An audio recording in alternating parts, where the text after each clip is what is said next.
அம்மா என்னம்மா பண்ணுற? என்னம்மா பண்ணுறேன்? சொரக்கா இருக்குமான்னு தேடலான்னு வந்தேன். சரி. இந்த பூ பாரு எம்பூட்டு அமுசமா அழகா இருக்குன்னு பாரு. என்ன பூமா இது?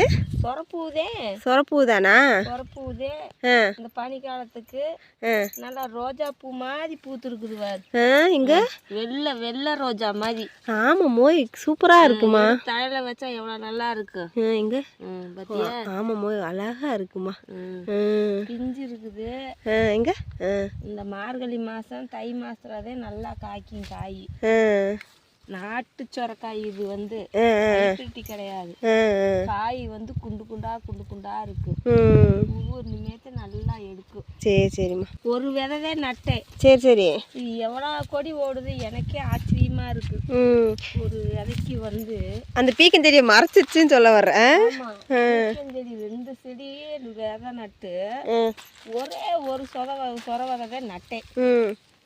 அது வனாந்தரமே படர்ந்த மாதிரி படருது. அதான் இத்தனை படர்ந்தா அந்த பீக்கங்காய் எப்படி எனக்கு காய்ச்சி. உனக்கு பீக்கங்காய் முக்கியமா இல்லை சொரக்காய் முக்கியமா? அதை முதல்ல சொல்லு. பீக்கங்காய்ந்தே முக்கியம். சொரக்காய்ந்தே வேணும், பீக்கங்காய்ந்தே வேணும். சரி. பார்த்தேன் சொரக்காய் இருக்குமா பீக்கங்காய் இருக்குமான்னு வந்தா வெறும் சொரக்காயாத்தையும் காய்ச்சிருக்குது. சரி சரி விடு, கஸ்டமருக்கு கொண்டு போய் கொடுத்துருவோம். இங்க பாரு. ஆமாம்மா நல்லா பிஞ்சு வச்சுக்க. இன்னும் ஒரு 2 நாள்ல எடுத்துடலாமா? இன்னும் 2 நாள் தவந்தா பூரா அப்புறம் அப்படியே இதே டேஸ்டா இருக்கு. சரி சரி சரி. ரொம்ப முத்தி பட்டை சீவுனா அது ருசி இருக்காது. பட்டையோட சாப்பிட்டாத்தே நமக்கு நல்லது. சரி சரிம்மா. ஆமாம்மா. சரிம்மா சரிம்மா. அதுவும் தேடிக்கிட்டு இருக்கிறேன். சரி சரி. காய் எதுவும் பெருசா இருக்குதா பார்க்குறீங்கன்னா 2 பிஞ்சு இருக்குது. அந்த அங்கிட்டு காய் இருக்கு. சரி சரி வா வா பாப்போம். இங்கே பிஞ்சு விட்டுருக்குது. சரியா? ஏன் பதம் நாளைக்கு எடுத்துட்டோம்னா இன்னைக்கு எடுத்தா சூப்பரா இருக்கும் காய். சரி சரிம்மா.